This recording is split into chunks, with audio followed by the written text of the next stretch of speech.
Carry the G Radio coming to you live on a Tuesday afternoon. Aaron Nagler here with Bill Schmid. We're trying to figure out how the internet works. How you doing, Billy? I'm doing great, Nags, and it appears that the internet is not working at the moment. Is the internet working at the moment? You just laughed at something I said, so that would make me believe that the internet is working. But I believe there was some type of intro being played that I was not able to hear. But you know what? Wasn't that great anyway. Don't worry This, about it. this is what happens. You just got to get the first kind of carry out of the way where you go, 1 yard, 2 yard, and then all of a sudden you bust one for 20 yards. That's what we're going to lean on the internet and we're going to make sure that it figures itself out. But I'm glad that I ended up figuring that stuff out quickly. And not going to lie to you, tap myself on the back. That was operator error at the moment. And guess what? There will be quite a bit more of the operator error on this board because I, for one, am still getting used to once again getting to be back on this board. That's all the stuff that nobody really needs to know, but I actually like it. It's more fun because I feel much more in control. I feel like the true quarterback, even though the master on the headset over here, my head coach, is going to tell me exactly how to guide this thing and not screw it up. You're going to be just fine. I have every confidence, much like the Packers had confidence in Malik Willis. You see how I segued there? Damn right, baby. Good. That's pretty good, I think. I'm just in shock at how effective the Packers game plan was against, a team in the Colts that has talent, and they're certainly promising and have a ton of upside. But I think you look at those two teams, especially with the Packers having to start a backup at quarterback, that's a different class of team in my mind. I think the Colts have a good future. They're obviously not there yet. The Packers showed their mettle in this game. As far as, obviously the players have to execute, but Matt LaFleur, the game plan, the approach, the ability to make sure that Malik Willis has all the confidence in the world to operate this offense at a high level. I couldn't be more impressed. And I understand it's one game. There's more to come. The Malik Willis revenge game's coming up on Sunday. But, man, it is still Tuesday. They hit the practice field again. They get ready for the Titans the start of the week tomorrow. So this is the final day you get to kind of marinate in the fact that the Packers were pretty freaking awesome on Sunday.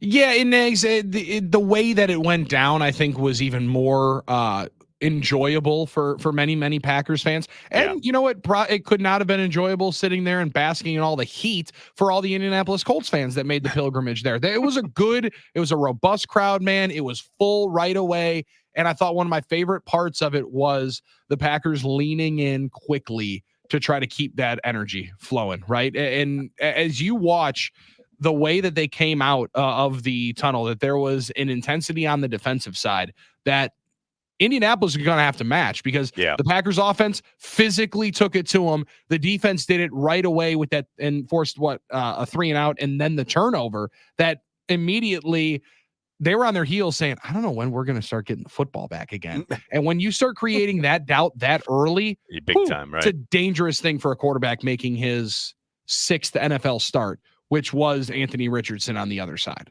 And look, I think he was as advertised, right? Coming out of the game against the Texans where he had obviously a couple big plays, but certainly the inaccuracies that were on display in week 1 were certainly on display at Lambeau Field on Sunday. And hey, look, the Packers took advantage, right? You talk about capitalizing on your chances. How many times have we seen, opportunities kind of slip through the fingertips, so to speak, of a Packers defense? That didn't happen unless your name is Quay Walker. That didn't happen on Sunday. That they took advantage of those opportunities.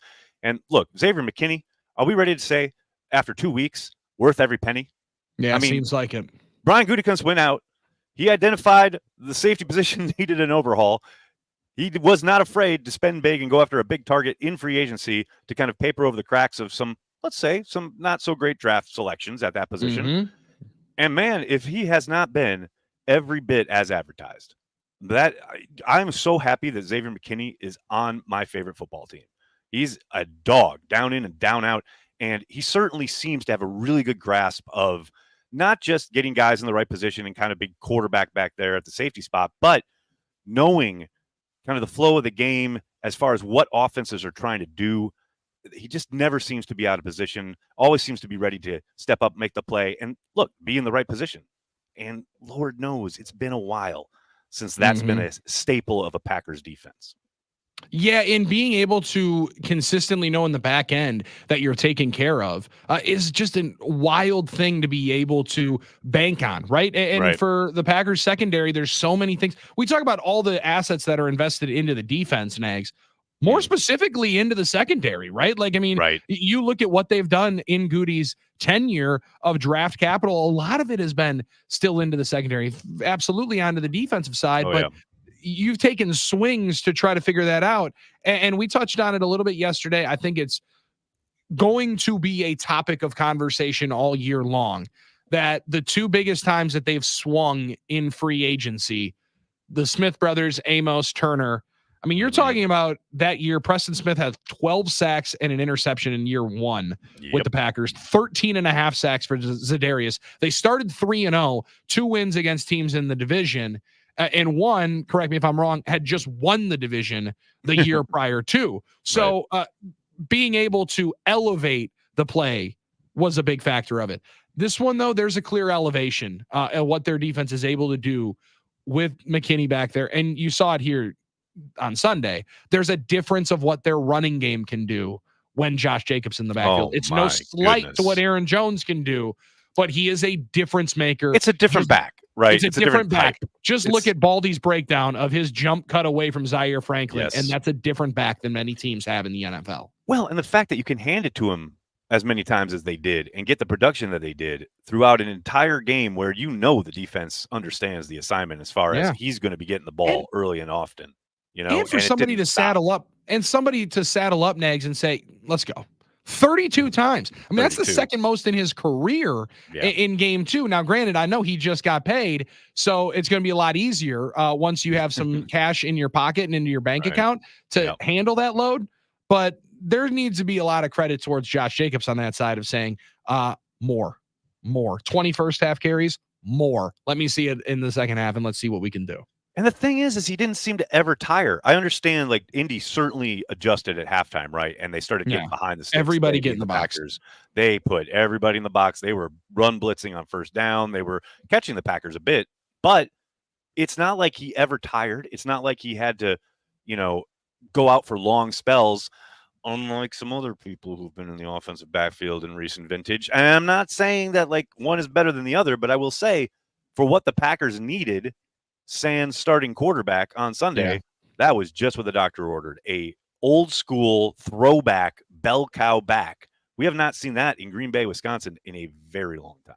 Yeah, I think it was, I checked this on Packers OT. Ryan Grant was the last guy in 2008 to have 30 plus carries. Then it was Amon Green a couple of times with 30 plus. Like that just shows just how rare it is, because Amon Green was one of the best backs in football for all the years that he was here. He didn't do it a lot. Like that is that many times to hand the ball to one of your biggest difference makers. And it does go to, and I know that we'll give credit to the head coach and Steno for designing it, but I think the biggest reason why Matt is getting more of the respect and more of the credit here, Nags, obviously he's the head man, but he's the one that had to stick to it into the fourth quarter. Yes. After the third quarter was unsavory. Less than productive. Yes. Yeah. Totally and agree. To say, no, this is still going to be our best way of playing. I don't care that up 2 scores, the fans still booed us going into halftime. Like I'm fine that they're mad here. I'm going to continue to run through, and we're going to run it through someone's face. Absolutely. Let's talk about that. Let's talk about that for a second, because I will admit to being frustrated at the approach there at the end of the half, because I'm a fan, right? I want the pedal to the metal. I want to go for it. You were wearing the all gas, no bleep. I want all gas, no break, right? But as Matt said after the game, when he was asked about it, and man, was he ready. He was so ready for that question. Yeah. He was so on point as far as, I know some people are going to call it, cowardly or whatever. I call it smart. And he's right. And had the pause for dramatic effect after the smart, which was delivered perfectly by the head absolute perfection in the delivery. But you could tell his blood was a bit up when he got asked about it. He was ready for it because he knew he was going to be asked about it. And I mean, I agree with him. That's the thing. Like, I can step back 30,000 feet and say, yeah, that's a smart move, right? Considering the circumstance, you're up, you've got a backup in there. You got to go the whole length of the field. You don't really trust that you've got probably the passing game that you would necessitate unless you bust off some huge run, Yeah. Why press your luck there? And the other part of it is, Nags, like at some point, complementary football is going to win in the NFL. You'll hear it so many different times, and you already have 2 weeks in. More teams are stressing it and continuing to talk about it because it's a great buzzword for it.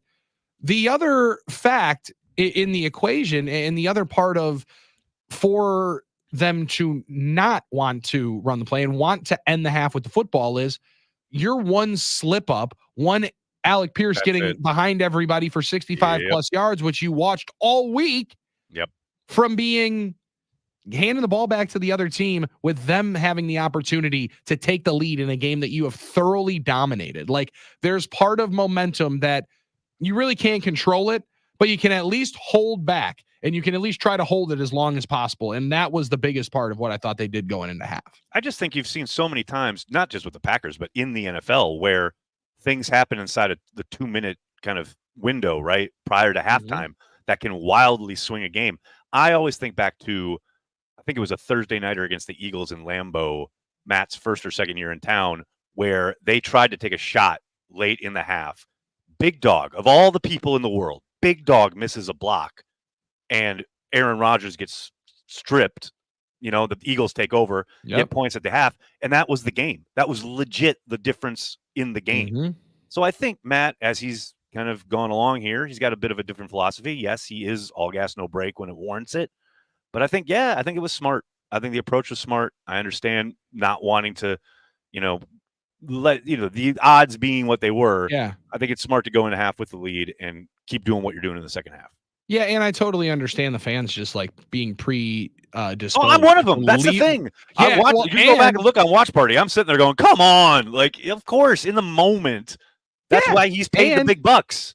And you also booed the team off the field because of the offense. Okay, now that 3 games last year. And that was warranted because they only had like 3 first downs in those games. Like, I get it.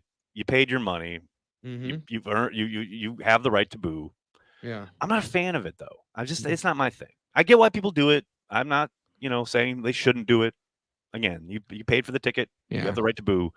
I'm excited for the gold package fans to just be cheering up super loud against the Vikings. The 2-0 division leading Vikings. You and your gold package love. I love it. I just thought it was interesting. I thought it was interesting that there was some unsavory smattering of boos from the green crowd. Quite a few patrons wearing blue in that crowd, but it was a home opener. It's a game that, listen, if you're going to make the pilgrimage, it's a short one for the folks in Indianapolis, and they only come once every 8 years. So maybe we do it to them on the other side when the Packers go back down to Lucas Oil, invade that place times 10. I love it. I absolutely love it. How about Sigma in the chat here? Thanks to everybody for checking out Cheesehead TV and 97.3 The Game on the old YouTube channel. Rare for Amon to get 30 carries because of Favre playing QB. Well, there's that aspect, obviously, but there's also the fact that, remember in 2003, one of the greatest performances ever, when Favre was hurt, his thumb like busted up and everyone in the stadium knew they were going to run. Not only Amon, but Najee Davenport, Tony Fisher, all 3 of those dudes averaging 5 yards per carry on the season. Like, that was yeoman's work by that offensive line back in the day. That was a fun year. Yeah, and that was the strength of the football team, right? Like, I mean, even though that you had Favre to try to, and this is where and Kevin Barry, U71, Jumbo, let's go. And the rare, the thought that the run game doesn't complement and help the quarterback, right? Like that is one facet of football that has seemingly that teams have wanted to take a step back. Well, look at the team that won the Super Bowl last year, as they're built off defense, still with the best quarterback and the best player in the league, with Mahomes, but they were leaning in on Pacheco in that run game, and it's going to change up for them now because he's going to be down. Like, it is a QB's best friend when you allow it to be, to run the football and allow your offensive line to dictate the line of scrimmage. Look, it's interesting because the old kind of Jaworski thing on NFL Matchup on ESPN back in the day, he would always talk about, his mantra was points come out of the passing game, which is still true today, right? You score, you throw to score, you run to win. And I thought Sunday was a perfect example of that because the Packers weren't very dynamic through the air, didn't score a ton of points. Now, they missed a kick, they fumbled the ball, they were about to score a touchdown, so that obviously affected the final score. But man, if Jordan Love is playing in that game, they probably score 35, 40 points. Like that, it was ripe for the picking if you were able to be that effective on the ground with a dynamic passing game to go with it. And that's the other aspect of this, Billy. Now we'll see what happens on Sunday. Yeah. Obviously, Tennessee will have a whole game of tape now to look at and try and game plan for, et cetera. You got to think Matt's going to try and get one step ahead of that as well. But what's so exciting about what happened on Sunday is we've seen the Packers able to kind of adjust and implement this type of running game. If they can do some of this with Jordan Love under center, oh, baby, get ready. You talk about being able to really start defensive coordinators guessing, trying to figure out which one is going to kill you, whether it is the run or the pass. You can really start to make some hay if you're Jordan Love in the passing game. I'm excited. Yeah. Well, and it continues to what was their biggest strength last year, multiple years under LaFleur, play action pass game. And that just continues. You move the pocket for Jordan Love. That's dangerous stuff for a defense to have to deal with when you have speed with crossers of Christian Watson, Dontavian Wicks and company, and to go up and get a guy on your comebacks like Romeo Doubs. They have it fit pretty well for all of those. And that still that's where I don't know that you see everybody lining up within 15 yards of the football, right? Like I do think that they spread the formations out a little bit more. Yes. But that offense is going to look somewhat similar to what you saw on Sunday, the rest of the season. Yeah, I would assume so. I want to give Thomas Wade a shout out for the super chat on YouTube. He says, "I want the old intro and I want it now. Beer, beer, beer, beer, beer, beer, beer, beer, beer." You know, Thomas, look, we can't always get what we want, but I promise next week we'll have the old intro back. Yeah, I'll find a way, and I'll find it in these archives. I also like this one from Tom in Ireland. Not sure how many listeners this gets through to radio, but this show should have more listeners. Fast becoming one of my favorite shows of the week on YouTube. Well done, Billy and Aaron. Well, Tom from Ireland, we appreciate you, and you are now one of the I believe we've checked the notes up to 400,000 people that are listening to this fine program. So 4 or 5 people, but yes. And one of those people is my father, probably in Appleton. But other than that, we're growing. It's a growing concern. Hey, I know you mentioned the heat at Lambeau on Sunday. Can I just show off on YouTube here my new Green Bay Packers sweatshirt that I am wearing? I've got a new hoodie. It's that thing where, okay, I am done with summer. It's 80 degrees here in New York. I don't care. I'm wearing the new hoodie. I am willing autumn into existence starting today, Billy. I'm over. Wow. I'm done. Summer, you're on notice. It's over. This week is the last week that the sun will set at 7 p.m. in New York. After that, it is dark at 7 o'clock every night for the next 6 months. This is the best time of the year. Rejoice. This is the best time of the year. Hey, I'm excited to start wearing sweatshirts, but that for me ends up in more of December. But I'm glad you're doing it. Come on, you do it, brother. Let's you do go. it. Absolutely. I still have to have the shorts on until it's about 40 or 50. Oh, I got shorts on. I just got the sweatshirt on. Yeah, I got to do it. Hey, business on top. That's what's up.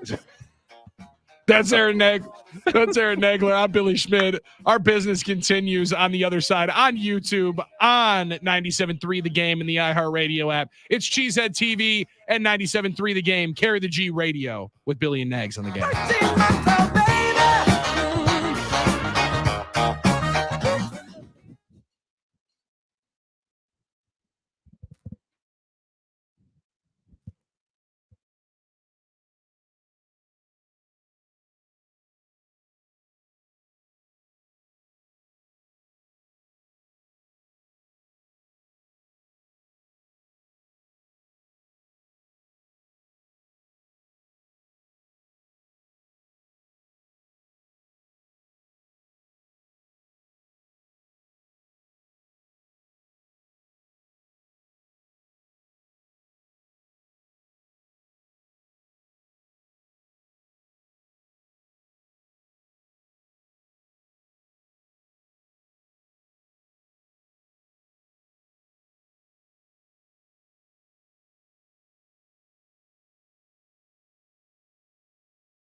That's right. It's Carry the G Radio coming at you with Billy Schmid holding it down in the greater Milwaukee area. Aaron Nagler coming to you live from New York City. Billy, what do you think about the job that Jeff Hafley has done through 2 full NFL football games? Because I think it's easy to forget that the man was a head coach, never really been a coordinator at the NFL level, has had NFL experience. Yeah. But now he's had 2 legit NFL offensive attacks that he's had to keep, the clamps on, and say he did a bit better of a job in week 2 than in week 1. It was interesting to see some of the mix of personnel. I'm fascinated with what they're doing as far as the rotation at corner. You got Evan Williams into the mix this week. That was nice. That was a welcome sight. What are you thinking about halfway through two of these weeks here? Well, I think he's somewhat as advertised, Nags. Like, at least from just the perception of what you would see a little bit more pressure. You'd see a lot of movement up front. You'd see the defensive tackles and defensive ends doing a lot of stunting around, and that ultimately ends with Devontae Wyatt's sack on Sunday. So I think you've seen quite a bit of that. That's talent that dude has. I'm excited to hopefully be able to see a little bit more of that and just power driving through that tackle. That's the nerdy stuff of it. But I think, like, again, rushing 5 on the Hail Mary attempt. Let's go. That's kind of that's as advertised. Did it get home? Did he get on the ground? No, but you can't tell me that throw wasn't somewhat influenced. 100%. Rather than being able to sit back there, buy all the time you need for your guys to get downfield. Yeah, no, I'm a billion% about that. I think that part of it has been what you would have expected. I'm excited to see what he does against an offensive line that is allowing as much pressure as the Tennessee Titans are, and against a quarterback that they're not as concerned with running as they have been, rightfully so, with Hurts and Richardson respectively. So I think you're going to see a lot potentially different things over the next 2 weeks, because 2 very different offenses that you're going to be facing in what Brian Callahan wants to do, and what they should want to do is try to run the football, but they're going to let Will Levis all over himself apparently. And then Minnesota coming in here, and they're going to run something a little bit more similar to what you are, albeit with Sam Darnold back there, who's probably gettable 1 to 2 times. Man, I'll tell you what, the numbers looking at this Tennessee Titans offense and the pressure that they've allowed through 2 games. If you're a pass rusher with the Green Bay Packers in any capacity, and I'm not just talking about the defensive line, though obviously those are the headliners, but man, if you're coming on a slot blitz, if you're Keyshawn Nixon, if you're Javon Bullard being asked to drop down into the slot and then get after the quarterback, if you're, even if you're like Jair Alexander and there's going to be a cat blitz called, if you are getting after the quarterback in any capacity in this game, you got to be licking your chops, because Tennessee has had a woeful time protecting the quarterback, and that quarterback has made some really dumb decisions when pressured. And to your point, these next couple of weeks are going to look very different, I suspect, up front than they have the first 2 weeks, because you don't have a Jalen Hurts or an Anthony Richardson ready to run all over you. And I get that it's a bit frustrating for fans to have spent all summer. What did we talk about? Oh, all the shooting of gaps. We're going to create havoc in the backfield. We're just going to stop the run on our way to the quarterback. These were all things that were said this summer, and I still think that probably maintains, itself through this regular season. However, these first 2 games have kind of put a clamp on it by design. I think from Hafley, like we're all well and good to get upfield, but we want to make sure we don't leave large patches of grass for these guys to pick up huge gains. And look, Richardson still got his, right? He still had a number of runs that were pretty effective. But I think the potential for damage in that regard was so much greater than what it ended up actually occurring. And that's a testament to not just the game plan, but the discipline up front from the front 4 in particular. They did not let Richardson kind of have his way as far as not just killing him with his legs on the ground, a mobile quarterback, etc., but getting outside the pocket and making things happen with his arm. They did a really good job of making him play from the pocket, and he's not ready for that. You got to give a lot of credit to the players as well, because you mentioned it, like the plan and the scheme and the plan of attack can be one thing. Actually executing it and then giving up the potential of sacks like you are asking a lot of those guys to do in that role is not always easy to pass up if you're one of those defensive linemen saying, I I do kind of see this gap, and if I rush thoroughly up the field, I think I might be able to get home. might be able to However, if you don't, you know that you're going to get reamed out, and you know that you're going to leave everybody in the back end really susceptible to a big play. That takes a lot of discipline. So we talk about the discipline, and I understand a lot of people think discipline only means did that guy mess up? He's running gaspers. Right. No, it's just the simple thought of I need to star in this role right here. They're being asked to be a lot more pressure inducing up front, which makes it easier, I think, to do some of that.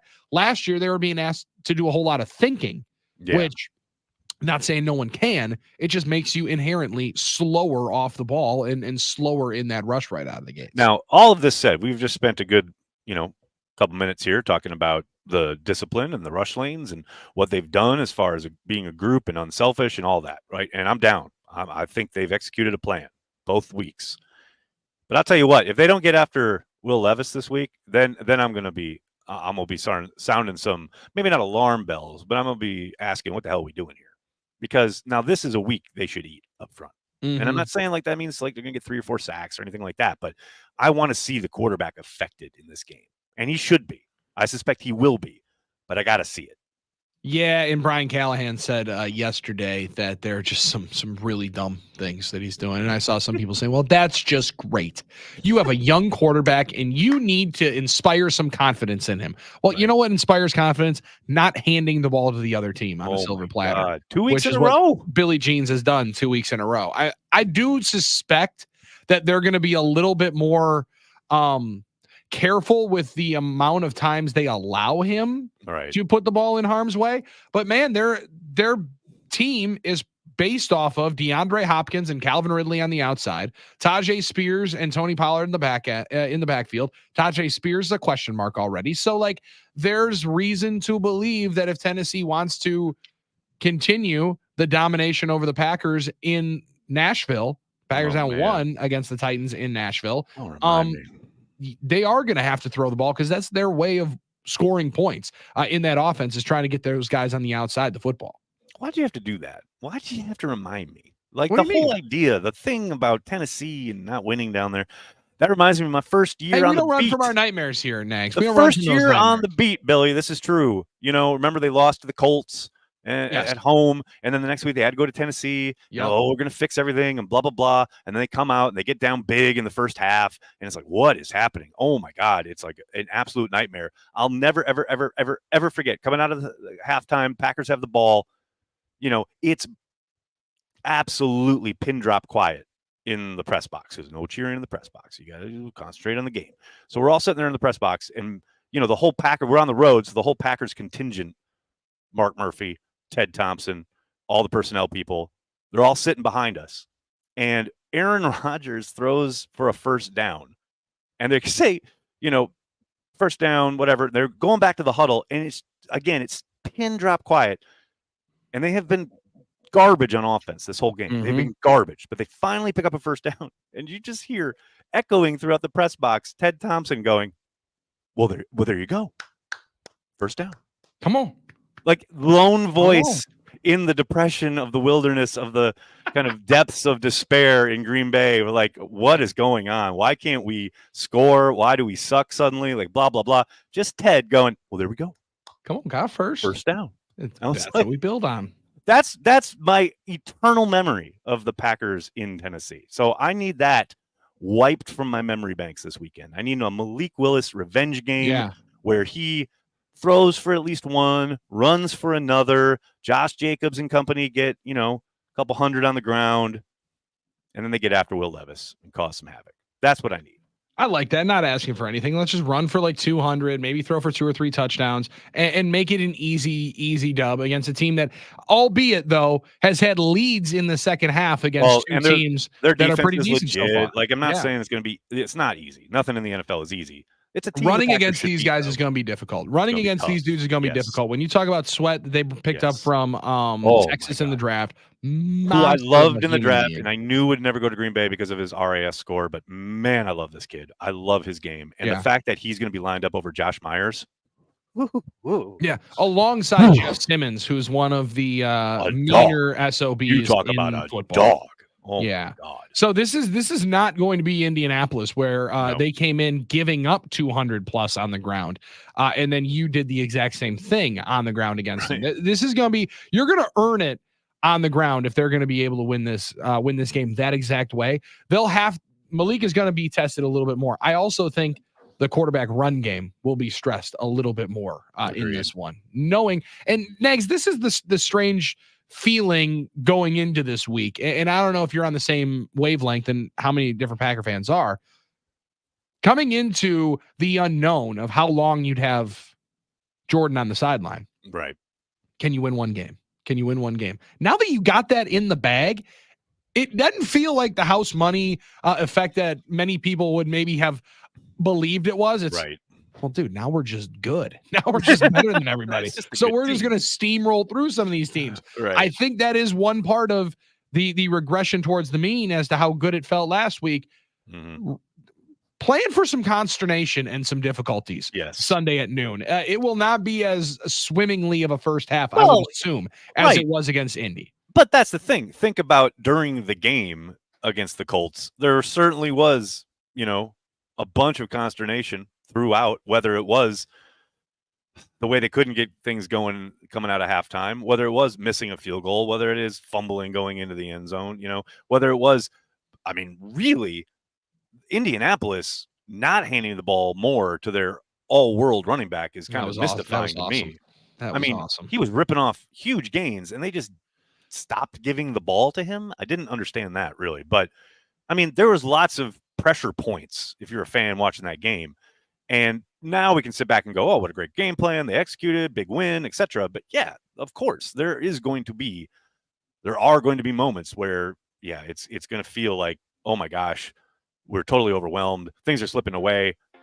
Just need someone to make a play. When that happens, just need someone to make a play. And so far, the Packers have kind of risen to that occasion both weeks. Even though they lost that first game, they've had moments.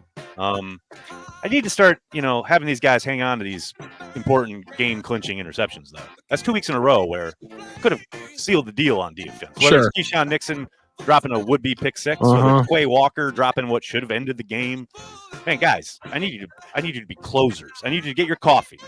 Coffee is for closers only. Oh, I like that one. Okay. Well, it's a David Mamet. That's a David Mamet thing. It's from Glenn Ross, a play that came out probably before you were born. But there's a movie made from it. Alec Baldwin, Al Pacino, excellent. You say Alec Baldwin on the radio right now? Is he like? Are we touching that? It's fine. Okay, all right, good. I'm down with Alec Baldwin. Not come on, man. It's all good. I'm down with Alec Baldwin. Fine. Screw the haters, man. Alec, screw the haters. Fly your freak flag high, man. I don't care. That's what I'm talking about. Hey, are we still in on John and Daryl? Are they still hating each other, or Hall and Oates? They are hating each other, but we all still love them. Good. You know what I mean? Because I'm never changing that effect. I'm never stopping listening to their music. I don't care where the money goes. On Spotify, I think you get like half a cent for every stream anyway, so it's not like I'm lining anybody's pockets here. Yeah, I'm not helping them all that much. Even if someone is bamboozling somebody, stealing some money, I don't know what's going on between them, but man, their sweet, sweet tunes will never end in my life. I'll tell you that. Beautiful. That's what it is. Because they shouldn't. Because this needs to be a facet and be played every single week when we carry the G radio. And it might have to actually bump into the podcast variety as well. We might have to bring at least some Hall and Oates into the off season. I think this is a excellent plan that I feel that we will have to implement at the highest levels. Yes. Those happen and are planned for the Packers' attack of Tennessee. That continues. And maybe how Cheesehead should plan to attack Nashville. Because, Nags, this is going to be the game. This is going to be the traveled to road game for Packers fans. This is the destination of 2024. And I think there's a lot of folks that are hitting Broadway coming up this weekend. Are you on the traveling team this week? No. Hell, man. No. When are we gonna get red hot on this? I need to be as far away from Nashville as possible. Yeah, 100%. Bad things have happened in that. I understand the consternation if it was like Vegas, but Nashville, come on. I know what I'm getting into in Vegas, right? Nashville, you have no clue. It could be. Man. It's so great. To the moon very, very quickly. Very quickly.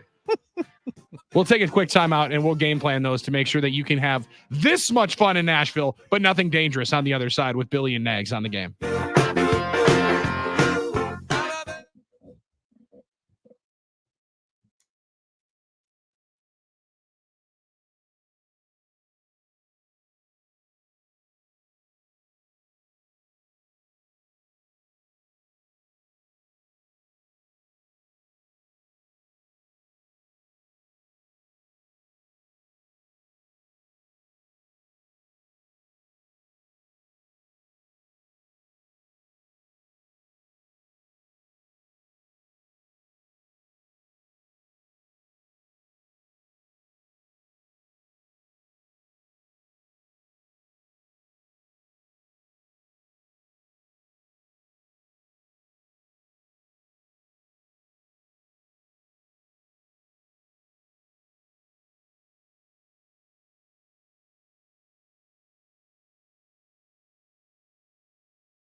KRG Radio rolling on the end of the first hour. There's another hour coming up though, and my goodness, Billy, did you watch that game last night? Did you see those dirty birds taking on? I guess we call them the other dirty birds in Philadelphia, and Kirk Cousins coming in hot at the end after what you gotta say was a pretty milquetoast game. But man, Kirk Cousins in a big spot on a Monday night. Crazy. We are through the looking glass here, people. Yeah, if you're ready for this, your boy fell asleep during the 2-minute warning, and then woke up at about 3:30 in the morning to do what most people do at 3:30 in the morning. And then I found out that Kirk Cousins, who I had been texting with a couple of my friends throughout the night, I thought looked like the slowest player in football. Unbelievable, right? He looked horrible in those first two quarters. He had led a game-winning drive and had ended up being able to stick it to one person that I thoroughly enjoy having it shoved up his in the NFL. That's Nick Sirianni. I despise that guy. People feel a certain kind of way just when they see Sirianni's face. Yeah, he's just so nauseating. It's fascinating. And after I had lost a potential anytime touchdown investment on Saquon Barkley on the instant review down to the 1 yard line, I was kind of done. And I had thought that thing was absolutely on wraps or on ice until, they could not clamp down that 3rd and 3. That's fantastic for Kirk Cousins. From going to Nags, I was wondering when people would start ringing for Penix he got to celebrate big time on the way home. That's a remarkable turnaround for him, as it was like, this might be a $100 million mirage. So people didn't think we wanted a quarterback. We get the one we want. Nobody has any idea. All it did was cost us $100 million. Like, whatever. What's that to Arthur Blank? NFL. It's $100 million. Sofa change to Arthur Blank. Come on now. Instead, he's going to play. He's going to continue to play if he's leading game-winning drives like that. The thing that just absolutely tore me apart last night. Like, Kirk Cousins, whatever, and the Eagles lose. That's fine. I'm happy about that. But man, I am so over the state of officiating in the NFL. The fact that these guys are actively looking hard. You can see it after plays for all this ancillary stuff that has absolutely nothing to do with the game of football. This gentleman took his helmet off. That's a penalty. Shut up. Just shut up.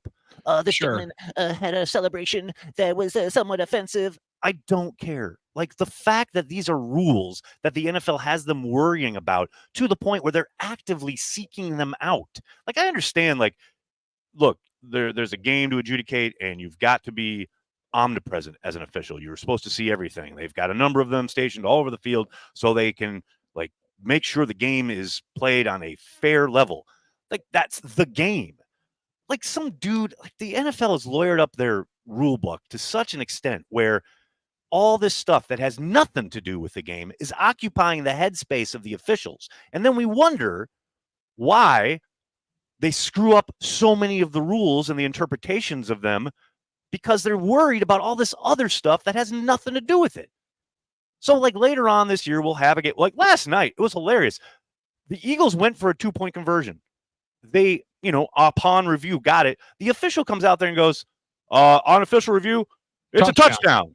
That was awesome. Yes. Sir, that was a 2-point try, sir. Version. Hey, Craig. Like, they are just swimming. They're swimming.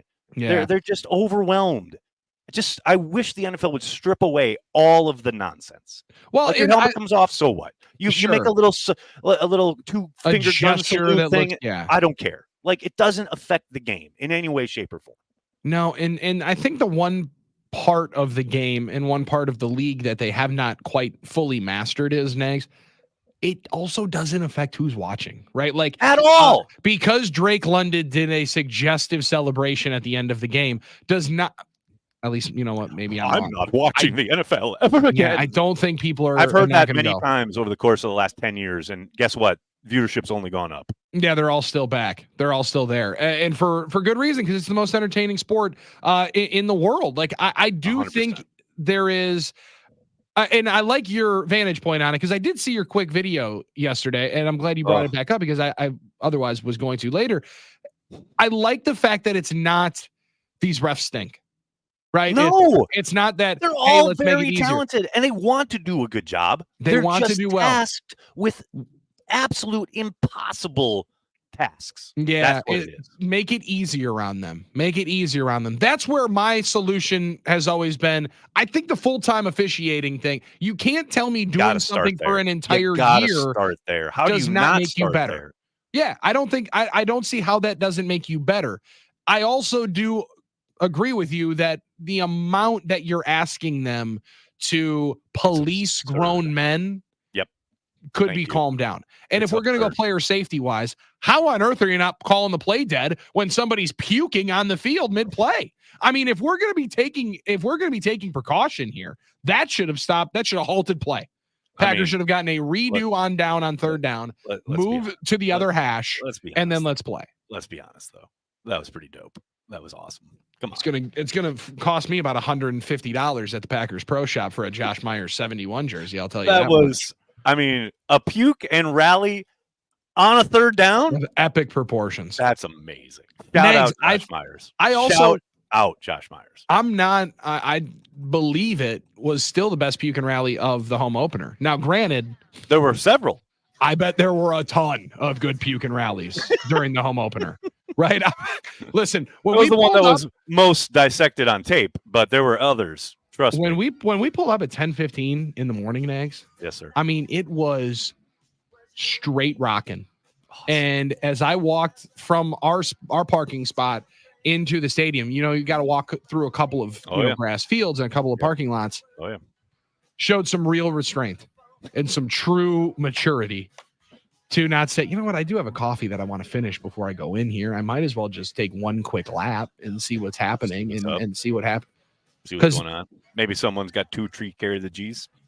I could have sat there and drank 33 carry the G's and barely been able to remember my name at the end of the time because it was a banner day to be out partying in. I got to start making the home opener like a traditional Aaron comes to Green Bay thing. Because this is now, I want to say 5 or 6 years in a row where every year I'm like, should I? No, I'm going to be there later this year. I'll be there for Thanksgiving week. 2 games, San Francisco, Miami. That's enough. Okay. That's a good trip, right? But then every freaking year, social media starts exploding that morning, and I start looking at all the tailgates and people at Lambeau, and I'm like, why am I not there? And they're like, why is Nags not here? I'll never forget. Our leader should be here. The first year we did Watch Party in the studio, I was, obviously here in New York. Corey was in Green Bay, and I had Packer Man, which was our number 85 doll that when the Packers false started or had a penalty, you can tear it apart in frustration, and then you put it back together, whatever. But I had the doll sitting next to me in the studio, and I'm like, all my friends are in Green Bay partying and having a good time. I'm literally in an empty studio with a doll. Ripping a doll apart. Something's got to change here. People are watching me do it on the internet. There's categories for that. Something's got to change, Billy. I don't know. I like it. Let's make that an annual tradition that you are there for the home opener. This is also beautiful news that you're going to be here for San Francisco. Oh yeah, Miami. 2 games in a week. Yeah, how can you miss that? And a great meal. So it sounds like Nags. If you need some turkey, we got a place for you to go and have some turkey. I'm all in. That's what I'm talking about. Although I will say, exciting times. My girlfriend's coming up she's going to be in New Orleans with her family initially that week, and then coming up for the first Thanksgiving, first Packers game, first Wisconsin visit. Exciting times. Exciting times. And great schedule. Great schedule by you to be doing that, not a month later when her Saints come to town. No, well, we talked about it, but her mom would be very upset if she was gone during Christmas. Oh, better idea. Yeah. We were very excited about the possibility, but December 23rd, a little too close to Christmas. So. Too close for comfort. Too close. She'll be there for Thanksgiving. It'll be good. And we also don't want to break up, so the idea of both of us being there. You got to like each other now. Saints game. I mean, it's a miracle we survived last year. I can't imagine this year. Look at the Saints, by the way. Crazy. How about those Saints? They went marching into Jerry World and beat the brakes off Dallas. Kubiak. I mean, I know he's a Nepo baby, but he is calling some amazing stuff down there for Derek Carr. My Yeah, God. it's pretty impressive. It's pretty impressive. We'll talk a little bit more about that throughout the league and a little bit more about this Billie Jean's trip down to Nashville, because we do have more cheesers that are telling us they're heading down to Nashville. And some people are asking, what on earth even happened to you in Music City? Nobody wants to know. Like, bad thing. No one wants to know that story. And I don't think we can tell it on terrestrial radio. He's Aaron Nagler. I'm Billy Schmid. It's Carry the G Radio statewide for 1 more hour and worldwide on YouTube and the iHeartRadio app.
Cheesehead G Radio rolls on hour 2. Aaron Nagler coming to you live from New York City. Bill Schmid holding it down in the iHeart Metroplex in the greater Milwaukee area. Billy, so tell me about this trip to Nashville. What happened?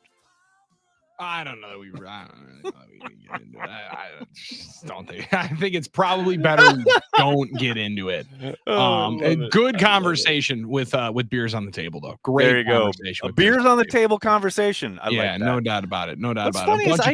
is I never have beers on the table conversations except for people from your radio station, like Zabe, Drew Olson, sure, yourself. Like those are the conversations I have, but elsewhere, it is not so much. So I guess I like that. I like that we just try to make the appointment listening of, I got some really good stuff. I got some real juicy stuff. We better go and get a couple. Go get a few and talk about it. I like it. I'm down with it. The other thing I'm down with is getting to see another week of Malik Willis. I mean, look, I understand caught lightning in a bottle, played a really good game against the Colts. No doubt the game plan was masterful from Matt LaFleur. The whole NFL world going, can you do it again? Can you do that again with a team that now has tape, that now has a bit of maybe a better understanding of what you're about and able to do and the things you want to lean into? Well, how do you counter that? Well, how do you play off of that? I'm fascinated to see what Matt LaFleur cooks up here. I got to suspect we see a bit more. And I know he tried to play this off and tried to essentially somewhat not really subterfuge or anything like that, but he didn't want to acquiesce to the idea of, we're going to have to at least let him throw the ball just a little bit more. Like, he didn't want to hear anything about that. Like, no, they're probably not going to run it 32, 42 times or anything like that again. But, is this a way of operating for the next 2 or 3 weeks, which is what they're probably going to have to do? I don't think that's very realistic in the NFL, but I didn't think they were going to be able to do it against the Colts, and they did it. Yeah, so, and that's one of the big parts of it, and how dedicated they are to it. On the YouTube, Jake said him and his girlfriend are heading down to the game, and at the end he goes, "Boo's gonna be flowing, and Malik Will is gonna be running wild as we carry the G." I think for him to run wild, Nags, a little bit more of it's going to have to be designed, right? Like you saw a couple of draws, you saw a couple of designs to get him out on the edge. I think they're going to have to play off that a little bit more. And I think they're going to have to stress Tennessee in to make the decision. Hey, do you want to get Josh Jacobs all day long? Just right up the A gap, or will you end up choosing to try and take Jacobs out of the equation and allow for a little bit of option read and give you some looks to not only just make it straight read option off the defensive end, but with the amount of orbit motion that they were running and amount of cross motion, there'll be a lot more triple option looks than just simply one give and go. Like, I'm very interested because Nags, I thought his ball fakes were fantastic. Excellent. Yes. So absolutely. that's a part of playing towards your player's strengths. He did a lot of that at Liberty. He did a decent amount of it at Auburn. So give him some things that he's comfortable with, but we are going to have to stretch the ball a little bit more down the field. You would think, right? And maybe there's just 1 to 2 deep shots that you start seeing. I will say, like, even when you look at the designed runs or things where there's an option for him to keep it and run, little things for your defensive coordinators as far as these next couple of weeks where, like, they were very effective out of empty, but they rarely pushed the ball downfield. Like, they were screen game, bring the back into the backfield at the last minute. But there was also the fake out to the right flat, pump fake, get the backer and the safety biting towards that. And then all of a sudden he's out the back door with his legs, right? Those are the kind of plays that, okay, now they're on tape. You have to think as a defensive coordinator, they're going to be a bit more, okay, look, when they go to this look, be ready for X, Y, Z. And that's what I'm interested to see where Matt builds off of it. Because you got to think all week, Tennessee is going to be keying on those types of tells where, okay, if then that, okay, well, if you're Matt LaFleur, how do you stay one step ahead of that? Sure. Like, that's where I'm fascinated to see how he kind of builds on what they did last week. Well, and how much of that too speaks to what this week is. And I know that he was asked about it last week and answered it correctly, in my opinion, Nags. Of, do you look forward to this opportunity to play without your starting quarterback? Right. No.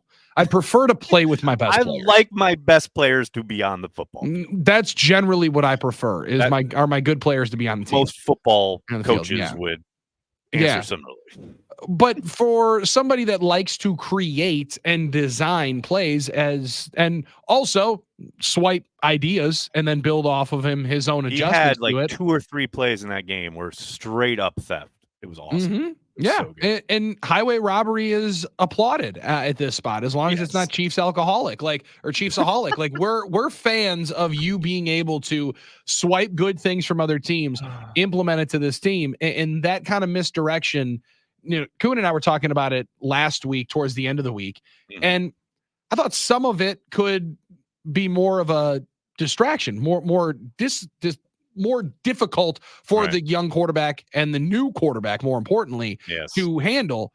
But it really did, and allows you to simplify and get at least a little sneak peek against the defense and give you yes or no answers, right? Hey, if this happens, then this. Give you instant solutions to the problem. That's the key. Which I think Matt is the part that he really, really will enjoy. And I think that's what separates good staffs from staffs that struggle, and I think you're seeing that. Ones that get fired? Well, end up getting fired, no doubt. We're kind of seeing that already kind of play out in Chicago with Caleb Williams. I mean, the way the Texans went after him, and they had no answers for their young quarterback. And I know it's Packers fans piling on. I understand it. That's in the contract. If the Bears have a quarterback, we're going to make fun of him. That's our job, right? Yeah. But I did feel for the man. I did feel for him the other night, because it's clear the Texans smelled blood in the water, and they just started coming, and Chicago had no answers. And that's a game they're in. That's the other thing. It's not like they were down for no reason as a in the fourth quarter. Investor, they're in that game because they have an outstanding defense, but that's the difference, right? And I understand, look, is his second NFL game. He is going to grow. He's going to get better. He's going to develop. I do not doubt that for a moment. But man, Matt LaFleur had a guy in the building for 3 weeks and had solutions for him for no matter what came up, didn't try and ask him to do too much, and went out and won a football game. That shouldn't be brushed aside. I've already seen people be like, I'm tired of hearing how great Matt LaFleur was. Matt LaFleur was great, and he should get his flowers for this game. What happens next week? Who knows? Sure. Like I said, we get one more day to marinate it till we turn the page officially to we're getting ready for the Titans this week. But, man, you just look around the league, the state of quarterback play, how we have definitely fallen off offensively across the board in the NFL when it comes to generating points. Defenses have adjusted. Offenses are still kind of trying to find their way against a lot of this, too high shell stuff, although I think obviously it goes way deeper than that. But scoring's down, man. People are not putting up the Star Wars numbers that they used to, and so you can get any kind of offensive ingenuity, a quarterback who hasn't started in years, you get out there, you win a big game, go on to the next. Yeah, that gets applauded in my opinion. And I think Matt is getting plenty of it, and he deserves it. I do think Goody also deserves a good amount, because I wasn't thinking about Malik Willis, right? When that came through the wire. Nope. That Everyone was talking about Ryan Tannehill. No one was talking about Malik Willis. I wasn't thinking Malik Willis was one. I guess I didn't think of him getting traded. I thought maybe he would get cut. And then maybe that's. Yeah. But it's we like enough here to make sure that we want to jump in line, get a couple an extra day to get him in the building. We'll send you a 7th round pick for him. And see what happens. Now that 7th round pick that's what they spent on Brock Purdy, and that could be thrown away on the other side. I'm very okay with. I love it. Most Packers fans would say, "Well, it could be Donald Driver," but you went right to Brock Purdy. I like it. But, yeah, I mean, why not? So you can find different avenues for. Okay, that guy could have played, or you cut a couple of 7th round picks this year. Right. Yes, and Grant Dubose, you felt really, really good about him getting a chance to go play somewhere. Guess what? That was a 7th round pick. You cut him. Didn't feel you were okay and felt fine with it. Everything's okay. Yep. To just say, I'm going to be decisive in this. This is where we're going. Matt, make it work. Because I saw enough from the pocket that he's going to be able to do a little bit of the passing stuff that we need. And we already know the cat's athletic and he can run. I'm glad you brought up Gutekunst too, because look at the roster makeup and look at the way they are rotating guys at so many different positions. Matt was asked about that yesterday, and I loved his answer, and I'm paraphrasing, but the idea is that even if you aren't getting a lot of snaps at the moment. I mean, how much kind of hope, confidence does that give you to want to ball out in practice so you do possibly get opportunities? Because they've shown time and time again through the last 2 years, we will play you. Yeah. If we think you can help and there's a opportunity to get you on the field, even in a limited capacity. I mean, Carrington Valentine balled out in this game, and he barely played week 1. And the only thing that I got online, and I imagine it was the same for you, is, well, what happened to Stokes? He get hurt? He get hurt? No. We're gonna let somebody else get in there and see what he does and try to maximize the snaps on the field and maximizing the reps of this is also how you develop players. That was it. That was the other point that Matt made. There's otherwise no opportunity for you to develop players. You can't develop when else would you be able to develop Jordan Morgan, who missed the majority of the preseason and is your first round pick? Yep. Unless you rotate him in the football game. Like, you're only going to give so many reps in practice. There's only so many that you are allowed to have, so many minutes that you're able to be on the field. And there's so few times that you're even in pads during the week. So this is how you have to develop your young players. And that's the synchronized act that the coaching staff and the personnel staff has to be in lockstep with of, we know this guy's going to be a player for us at some particular point in time. Get him on to see if we can expedite that process. Well, and I think that's a great point because I do think it's coincided with the complete makeover of the roster, right? Like, they weren't doing a ton of this when it was still a lot of vets, right? Like, now you've become the youngest team in the NFL going on 2 years in a row. You want to develop those players. We saw it last year, especially on the offensive side of the ball. I suspect we'll see more and more of it on the defensive side this season. But that's the idea. They have to be on the field. To your point, you get 14 padded practices in the season, Bill. Yeah. It's 14 total. And so, yeah, when are you going to get the opportunity to play football?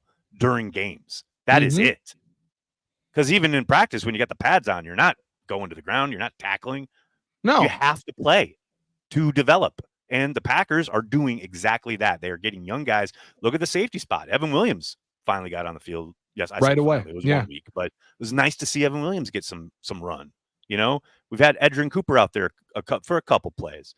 You know, like, get these guys on the field. That is how they're going to improve, and do it now so that by November, December, hopefully you're coalescing and you're hitting the ground. You know, you're playing your best ball, heading into what should be, you know, at least a run at the playoffs. Hopefully deep into the playoffs. That's the whole point. And I'm schmaltzy football guy. I like the certain cliches always hit with me, right? The post game from Matt to everybody stressing that we need to stay together. Guys, the only way we're going to do this is by sticking together. And it's the only reason, Nags, not the only reason. Quarterback going 18 touchdowns to 1 interception, and the offensive line playing better than it did the rest of the year, and Romeo Doubs in the playoffs being Romeo Doubs playoff version. Yeah. That also helped. But it's one of the biggest reasons why they got to where they were last year was because of how much they were stressing it for each other and playing for each other. That's a dangerous thing in football. Unselfish ball. And for that to be, like you mentioned, at least somewhat of a realization in the locker room of, I might not be playing as much as I want now. At one point, they're going to need me, and I can be Eric Wilson and save a drive. Oh, and at what one a ball. Potentially save that spot. 8 he played snaps. 8 plays. 8 snaps, and he absolutely made 2 or 3 significant plays in that game. Yeah, and he joined us on Packers OT, and that might have been the best part of his day, was hanging out with Drew and I post game. And it Naturally. was Nags. It was the question that I asked of, like, as a vet who's 29, right? You've been around the league. You've obviously played. Been in the league. But that's not an old guy. Like, it's an older guy in the NFL. Right. But how can you stress that? He goes, just by example, man. Like, as much as I try to maximize my opportunities and play when I get the chance and get on out there, the biggest thing is that we got a lot of talented dudes on this team. And if everybody keeps with that same mindset and that same attitude, there's a lot of places that they could go. Well, and it's funny too, because it continues through the guys who are playing, but maybe not seeing the ball, getting the type of production that they're used to. I mean, go back and watch Christian Watson in this game. There's a play in particular, actually, where he comes screaming open over the middle.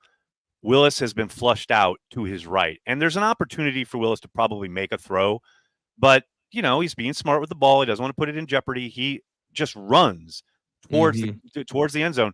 And Watson immediately, once he recognizes that Willis isn't going to throw and he's going to run, he looks for work. He turns around, finds a defensive back, and basically drives him through the end zone. That's Watson. I don't think had a target, maybe one target the whole day. Didn't catch a ball, but he helped each and every time they tried to run the ball. He was balling out down the field, absolutely being physical, staying engaged. I mean, how many different NFL cities can you look at where guys start, getting one or two looks and all of a sudden they're disconnected and they're not part of the game plan, and absolutely. They're disinterested even in the idea of blocking. And man, it feels very different in Green Bay in that regard.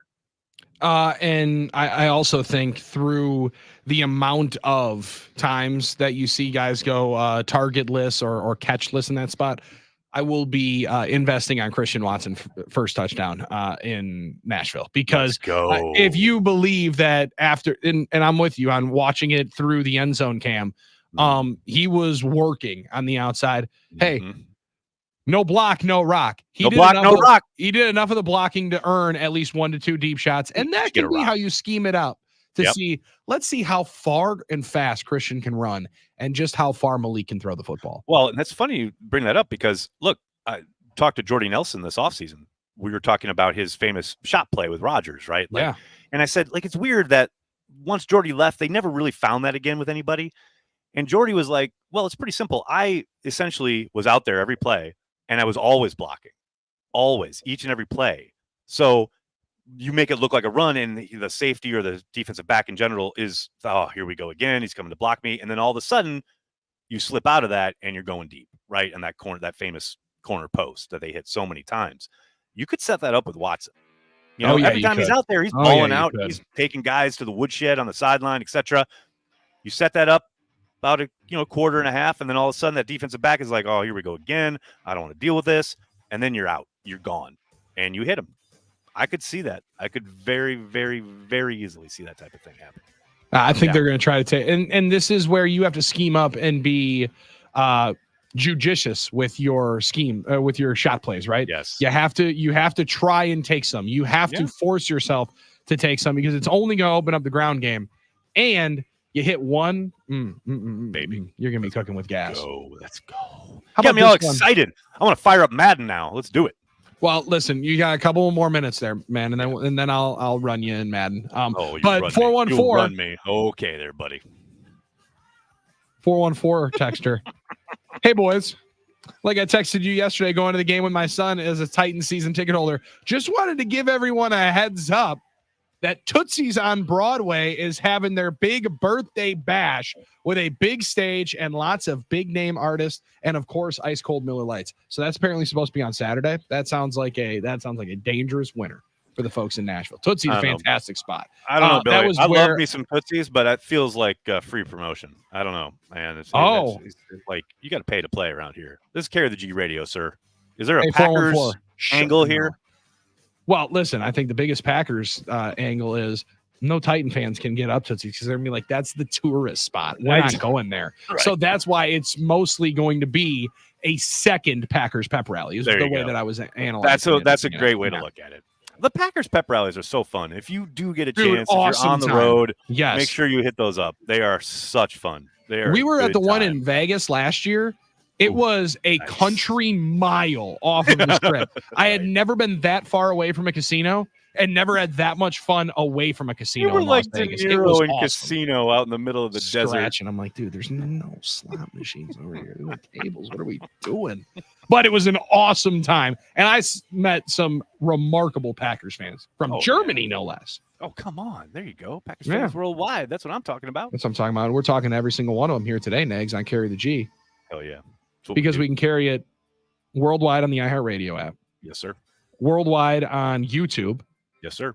As well as statewide on 97.3 The Game. And the iHeartRadio app as well. It just goes all across the state, whether it's WNFL, 1070 The Game in Madison, the Twin Ports. We're stretching into Minnesota and talking smack to some Viking fans here as well as we carry the G. I'm talking about. And we're talking about Carry the G, by the way. You're talking about all the spots in Wisconsin. You can hear us. If you hear our voices, you can get Carry the G Cream Ale, Cheesehead TV's official beer, back on the shelves all across the great state of Wisconsin. And by the way, now available in the greater Chicago area. So if you are a Packers fan behind enemy lines or you're headed to Chicago, you can get it at Will's Northwoods and a couple other spots. Make sure you go to cheeseheadtv.com. The beer tab will take you to our interactive map. Just enter the zip code of where you're going to be, and it will show you where you can get Carry the G Cream Ale, the official beer of Cheesehead TV. Go get some and have some ready for next week, because I think Nags might be cracking one open on the next in the next segment here. It is not here yet, but it is on the way surreptitiously in a vehicle that will be arriving in the New York area in the next few days. I'm hoping. I love that. I'm hoping that I'll have it to be worried for the game on Sunday. This is my hope. This is my dream. This is what Corey Banke has told me. So we'll see. And Corey Banke has never lied to anybody. So that's ever once in his life. Not never. One time. Nope, not one time. And we're not lying. We're back on the other side with more Nags and Billy on Carry the G Radio after this.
right, Bill Schmid on the decks there at Carry the G Radio with some Hootie in the house.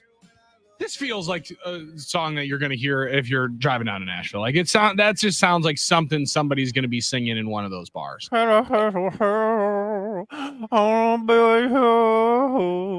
really, and you can also sing windows down. Yeah, and you can also sing the whole song with basically just vowels like they did in Ted. E-E-I-O-U.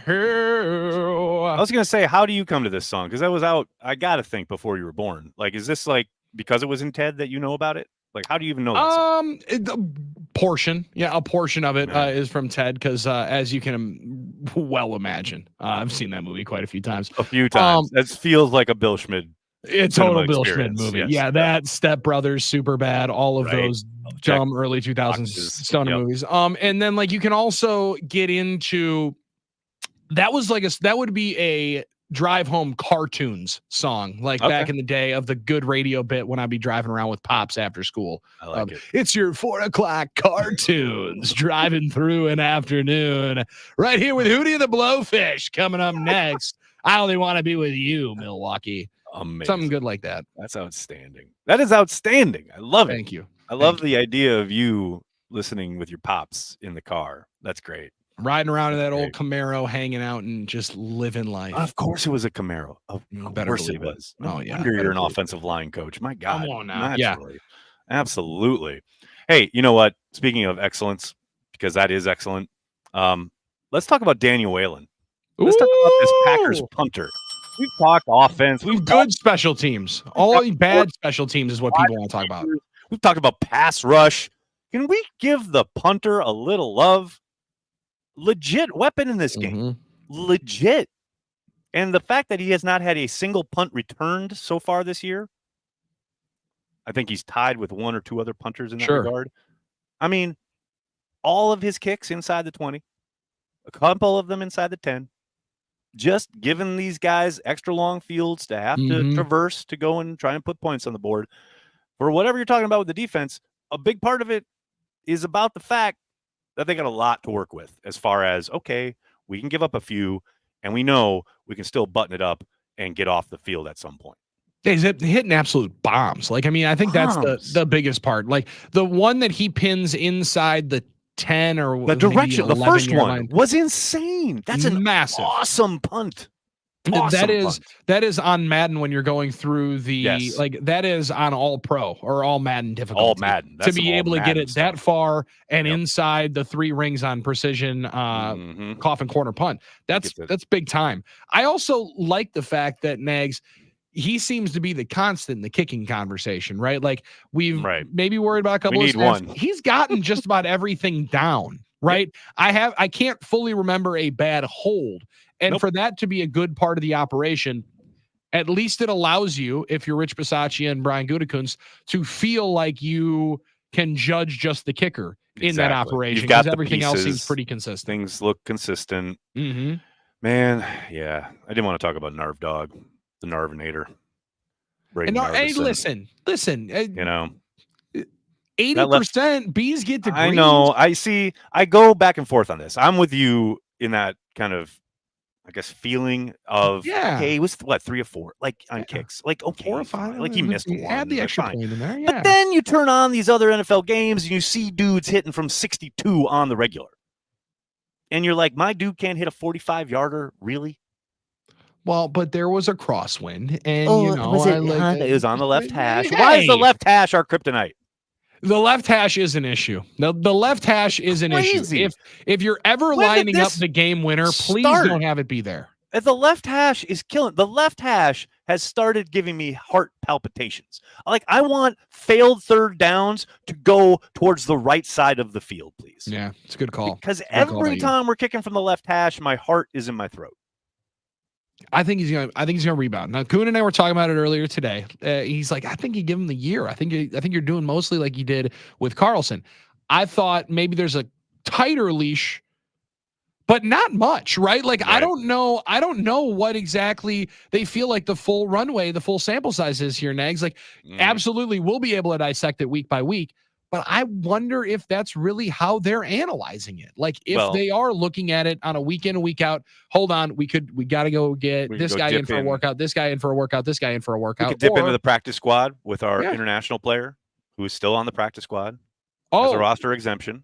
I mean, I don't know that they're hailstorming it up here, but I don't think so. But maybe that's the next play. Maybe that's the next play. He's still around, right? He's still there. Yeah, he's still on the squad. Yeah. We still got him around here. It's just, but it is funny because you do wonder, like, how long will they allow this to kind of happen week by week if he's missing a kick a week, etc. But then that's coming off of Brian Gutekunst when he had his press conference after the cut down to 53, talking about I need to be more patient with specialists after he just cut the specialists he drafted the year prior.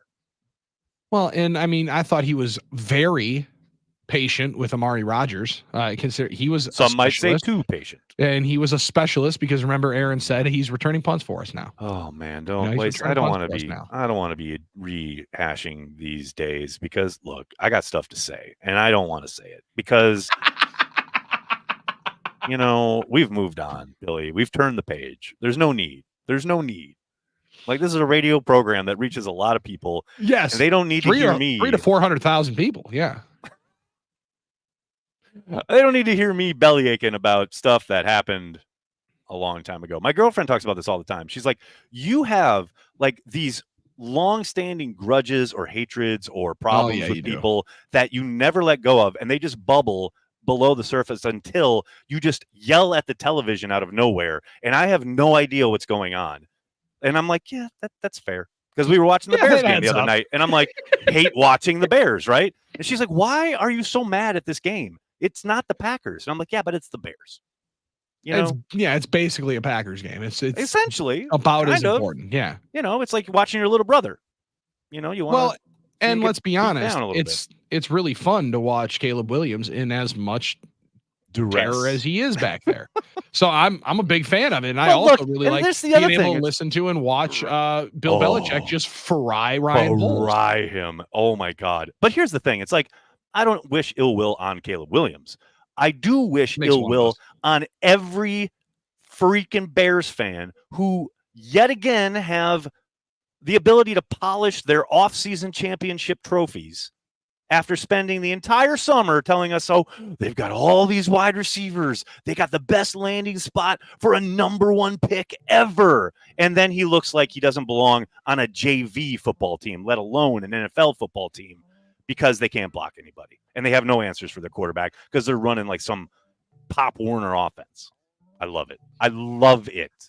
Go off. That was just love it. I think maybe they'll turn the corner and throw for 150 yards this week. I mean, maybe he gets to the level of a Malik Willis this week. That's something for him to shoot for. You got the same amount of passing touchdowns, right? It's pretty impressive. Pretty impressive stuff. I did like adding to the fire. I hit the classic, Tom Pelissero tweet of first touchdown in the NFL through the air for Malik Willis. Had to jump on that train. I mean, if that was not the Braylon Allen 17 when he was at Wisconsin, that was exactly it's amazing. His first touchdown in the NFL through the air. Yeah, we're hammering that one. Hammering that one. I like Pack Owner MT on the YouTube chat here. Can we just bring in a separate kicker that is a left hash specialist? I mean, we're specializing everything else. Not a bad idea, yeah. Well, and somebody on the talking text line, Josh in the Falls, 414-799-1973 said, did Myers throw up on the left hash? Maybe the K-ball had some puke on it too. And that was the issue. Here we go. The conspiracy begins. I like it. See, we're problem solving here. Even if I go back and watch the tape and that's not the case, I'm still saying that's the case. Yeah, that's how you start these kind of urban legends. So don't let facts get in the way of a good story. Dog, you're off the hook. There was puke on the K-ball. Yeah, not your fault, brother. Not your fault. Don't worry about it. You're gonna nail it next time. 3 for 3 coming up here in Nashville. But on 3 for 3. Go to the right side, please, Matt. Yeah, let's call play to the right side. Jaden Reed, sweep right. Sweep to the right, just to be safe. No plays up the left side, please. Right out the sideline. Take it right out. Don't even worry about picking it up. Don't even worry about getting the first down. Just sticks. Right side. That's all we want. See, and that's the problem that we just solved in hour 2. And we got one more segment to solve. That's what we do. We problem solve, Billy. Listen, that's why Matt LaFleur is one of the 400,000 people that are listening to this radio show. because he knows that I like how it's it's bumping up a little bit every time. Like incrementally. 200,000, 300,000 last week. Now the 300 to 400 earlier in the program. Now we're up to 400,000. It's like we're having a telethon. Show. It's pretty impressive stuff how quickly people are tapping in saying, I love this program. This Literally, is amazing. I have zero doubt my dad was probably listening at the start and probably turned it off like an hour ago. Like, I'm not listening to that fool. Like, you know. Look, let me tell you something.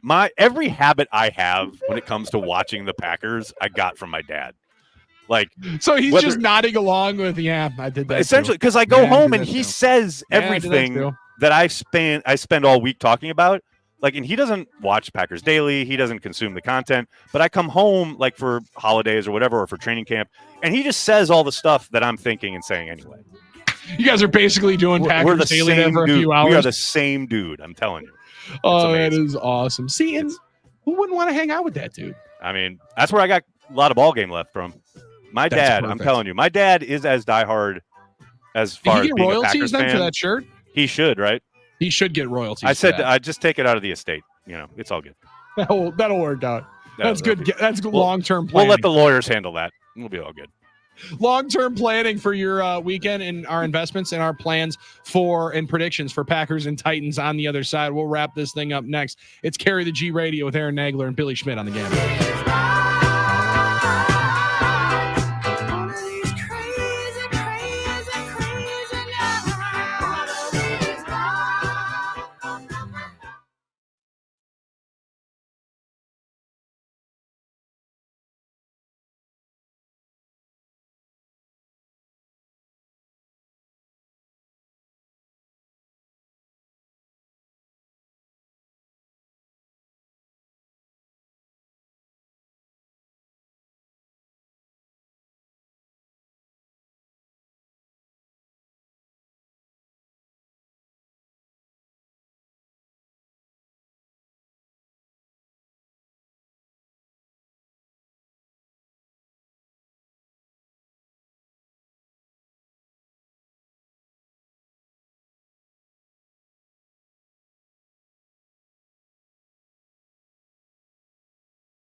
Care of the G Radio, heading into the final segment of the afternoon. Aaron Nagler here in New York City. Bill Schmid holding it down at the iHeart Metroplex. Billy, what are we thinking here? I think when you look at the totality of the work from Malik Willis and company on offense, and then you try to look at how you might attack this, I'll say stingy Titans defense. Good way of putting it. They are no joke. They are not a pushover. I think I'm going to see a lot of horizontal throws from Malik Willis. I think we're going to try and get guys in space on the perimeter. I don't know how effective that's going to be, but I suspect that's going to be an idea from Matt and company to try and keep things somewhat elastic and open in the middle to try and then work off of that, like the fake to the out and then turn around and hand the ball off to Josh Jacobs. Oh, yeah, a little Statue of Liberty would also be the way that I'm down with that. I don't know about all that, but hey, he's pulling out all the stops, it appears, on the ground. So yeah, going to pull off. And I thought you phrased it correctly earlier where you said, like, how do they build upon it, right? How do they build off of the things that they had already implemented and then be able to add just a couple of wrinkles off it? Because that's what you have to do in this league. And it's one thing that Matt, it's one of the reasons why he was a very, very fast elevator to a head coach, and one of the reasons why he's been able to kind of reinvent this team a couple of different times, and this one more in the image of the 49ers style of playing football, right? The wide zone concept. And it also just helps when you have a dude like Josh Jacobs. Like I also think it's one of those, if it's not broke, don't fix it.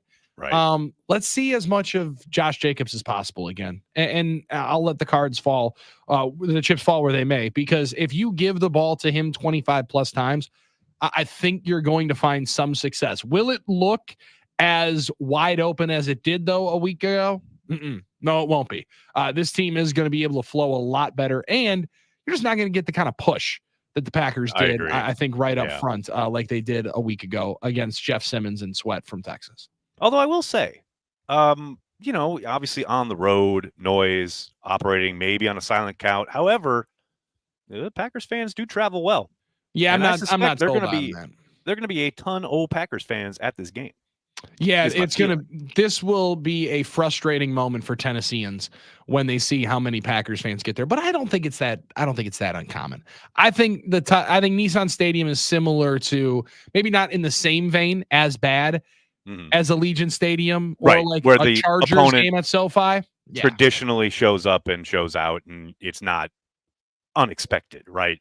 But I think that bodes well and helps the Packers, because God knows, operating with a quarterback making his second start for your team, not being able to maybe utilize everything in your tool belt at the line of scrimmage, if it is loud and it's hard to communicate, well, that shouldn't be a problem.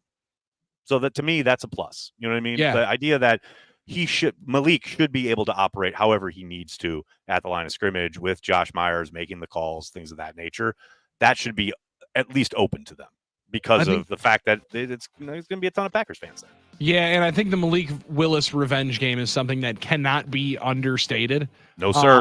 I think he is gonna want and have a lot of things going in his direction. And the other part of it is, I think the other 52 cats on that squad, 46 on game day, Nags, are going to be up for it because of what that means. Not only what it means to their season. Did you see that post game video where he got the game ball? Amazing. And he's like, I don't got a speech, but I thank you guys, each and every one of you, for the support and the confidence you gave me. Man, they are in on Malik Willis. And it's no one saying like, oh, in place of Jordan Love. They know what they're doing. They're professionals. Yeah. But, man, they have rallied behind Malik Willis, and it is freaking great to see. I also think one piece, and you asked about Jeff Hafley, we talked a lot about it, and every single week we're going to do this evaluation of it. Right. Watch the deep shots this weekend, because if Billy Jeans does have himself a couple of moments to unleash a deep ball, kid's got a cannon. Like he does. He can fire it down to Calvin Ridley and DeAndre Hopkins. That this is going to be a week that Jair Alexander, Carrington Valentine, Eric Stokes, whoever's on that other side, there's going to be some deep shots. So yes, sir. Watch for as much pressure as the Packers maybe do bring. They're going to have to hold up on the back end. You know what I'm feeling, Billy? You know what I'm feeling? 24-14. The first Packers victory in Tennessee ever. Let's go. Now we're talking. That's what I'm feeling. Yeah, I'm with you on that one. And that goes against our preseason predictions that were guaranteed to be wrong, where I think you and I predicted that they would split this situation. We did have a split. I had them losing the home opener, but winning down in Tennessee. You had the opposite. I had the opposite. So let's hope that we're both wrong, that it is a 2-0 run, and everybody is making that 8, 9, 10-hour drive home from Nashville very, very happily and hungover on Monday. Time. It's going to be awesome. I'm so excited. People will be listening to you on Packers OT. We'll be chopping it up here on the YouTube channel for Cheesehead TV with my gut reactions. I cannot wait. I am so excited. I'm potentially going to be drinking Carry the G during the game this week. Yes. Let's go. That's what I'm talking about. Hags, let's go. Crush a couple of them, and I can't wait to watch gut reactions. There you go. It's going to be a good time. It's going to be a good time, Billy. That's what I'm all about. And Cheesehead the best TV. time, and the best time is Cheesehead TV, 97.3 The Game and Carry the G. Next week again, Tuesday at noon. Same time, same channel for this same radio program. I'll see you next week, Next. Talk to you next week, brother. Go Pack, go. Packers and Titans in Nashville this weekend. We'll talk about it again coming up next week. It's been Carry the G statewide on The Game and on Cheesehead TV, 97.3 The Game YouTube stream. See ya.